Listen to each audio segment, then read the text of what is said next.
Hi, and welcome back to Snowdonia Antiques. Yes, we are still an isolated little workshop. Nobody comes in, nobody goes out. The showrooms are all closed down, but we're finding things to keep us occupied and keep us on our toes, basically to save away all the insanity. Okay?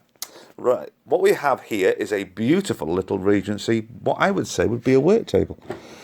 I mean, you can use it for anything, really, if you're reading and things like that, or if you want to do a bit writing, all this type of thing. You can just set it onto that work surface here. I mean, it is original to this, but this base has been changed over at one time.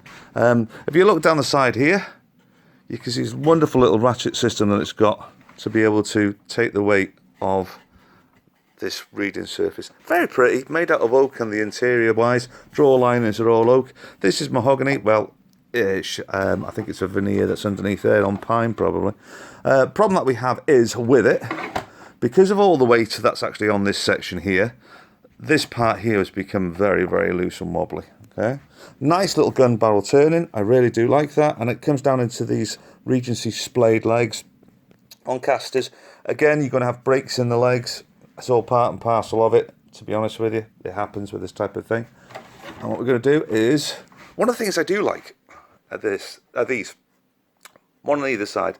Beautiful little hinges, absolutely stunning little things.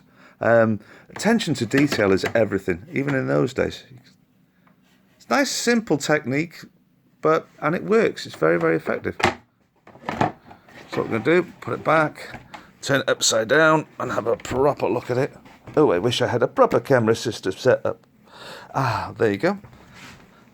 There's a cross support here with a massive split down the centre there, and what happens is that really has got actually no strength at all, so that needs to be taken out and redone. There's lots of little bits and bobs and fiddly bits. You can see that somebody's had a go at doing this before by putting stops in like that, and things like this across the back. I mean, at the end of the day, it's part of the history and the life of this piece. It's up to us to be able to take it to bits and put it back together the way that it should be, so it is properly load bearing and doing what it's supposed to do.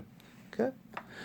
Yeah, you can follow the progress on this as per usual on Facebook, Twitter, Pinterest, Instagram, all that type of gubbins and rubbish that we've got flying about. Even YouTube, loving YouTube at the moment.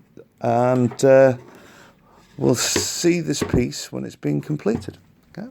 In the meantime, I know it's a difficult time for everybody, but heads up, okay, we can push through this one, and we'll all get to see each other for a cutch when this is all sorted out. Okay, take care now.